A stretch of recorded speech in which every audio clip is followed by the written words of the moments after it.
Tonight, I want to give you a live look at roads around central Indiana as this holiday travel rush begins. But extra cars out on the roadway right now aren't the only change we're tracking. You see, we're tracking a winter weather system on the way. That starts tomorrow in the late afternoon, and it is expected to impact travel.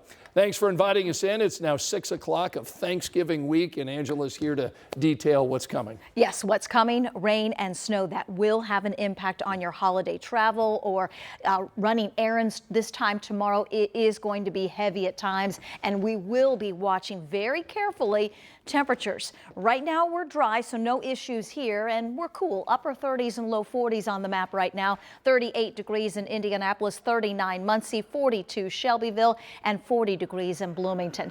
Temperatures will stay in that range of 35 to 40 over the next several hours as clouds really start to thicken up.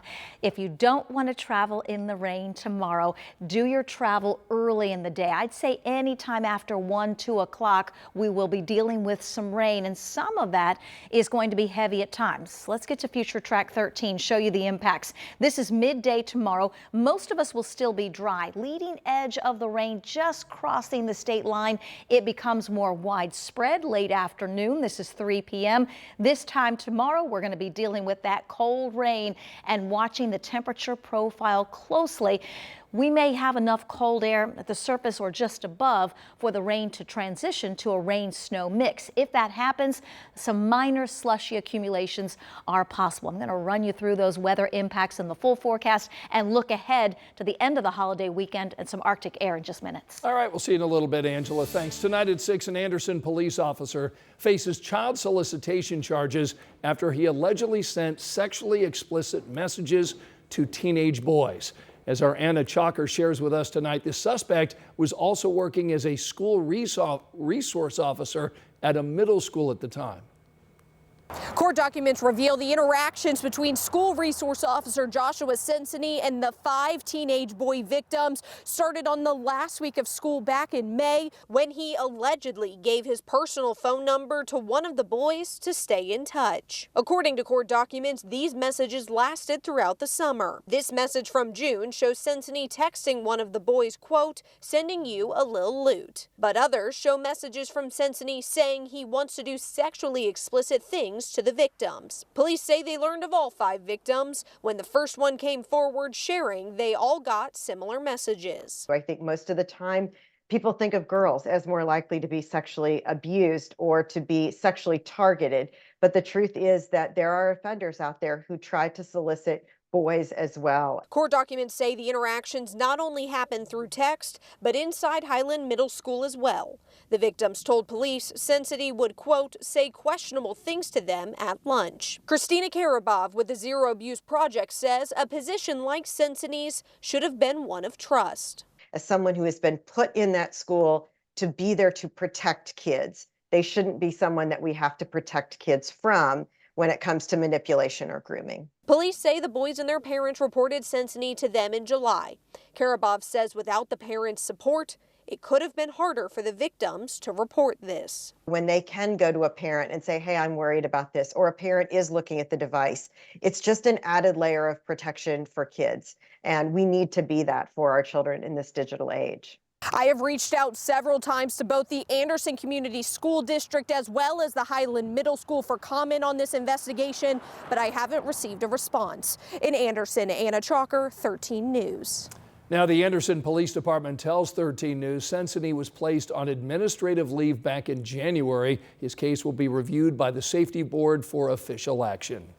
In the last hour, a man accused of killing a Whiteland teen at a school bus stop learned his prison sentence. It has been more than 2 years since Tyreek Radford L killed 16-year-old Tamario Stokes Jr. Our Samantha Johnson was in court today when Radford L learned his sentence, and Sam joins us now live with what we know tonight. Samantha? Well, Scott, that sentence came down just within the last hour. The judge telling Tyreek Radford L. He would spend 50 years in the Department of Correction, 5 years suspended. He's already served 824 days of time in jail already. Like you mentioned, I want to back up and remind you a little bit about this case. That shooting happened at a Whiteland bus stop in August of 2022. Today in court, the state argued that Tyreek Radford L. shot Tamario Stokes multiple times. He did it in the presence of other children at that bus stop. The state argued he even laughed about the situation several times. The prosecuting attorney today calling it vicious, heinous, and disgusting. Meanwhile, the attorneys for Tyreek Radford L. said he had a traumatic childhood, and they were just asking for a chance for the young man to redeem himself. He had turned 18 just a few months before that shooting. But of course, ultimately today it came down to the judge addressing Radford L's family directly, saying, quote, "I am not judging him as a person. I am judging the actions that happened on that day." The judge also addressed Tamario Stokes' family directly, saying to them, quote, "There is not a sentence I could give him that would be big enough for you." As you can imagine, it was very emotional, practically full gallery, family members of both young men in attendance for today's sentencing. We heard from Stokes' family today. They went into detail about how their little boy, the 16-year-old who was shot and killed that day, they used the motto "Forever 16," talking about Tamario Stokes Jr. And today we heard from his mother, who directly spoke to Tyreek Radford L. in court today, calling him a killer, coward, hater, and thief. Take a listen. Do you truly see the damage you have done to my family, to my precious children? It is so unfair that my son had to miss so many milestones of life because of a disgrace like you.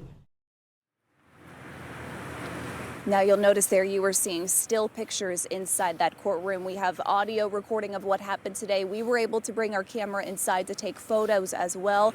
But some of the folks who took the witness stand today were able to ask the judge to ask us to not record what they shared in court today. We can tell you that Tyreek Radford L's family did not want to be recorded, but we will share more of what they shared with the court today in support of their son. That's coming up tonight on 13 News at 11. Scott, much more to break down from today's sentencing. As you mentioned, more than 2 years in the making.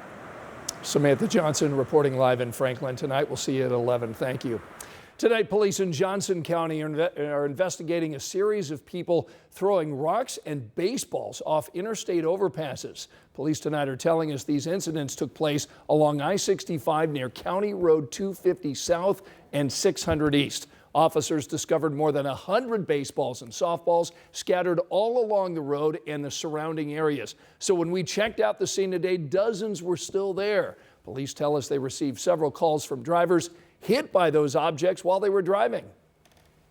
And I just had some dump throw a big rock into the windshield of my truck off the overpass. And there's some kids or somebody throwing stuff off the overpass, and there's a bunch of semis on the side of the road. I'm assuming their windshields are busted. I got hit with whatever they're throwing, but it hit the roof of my truck.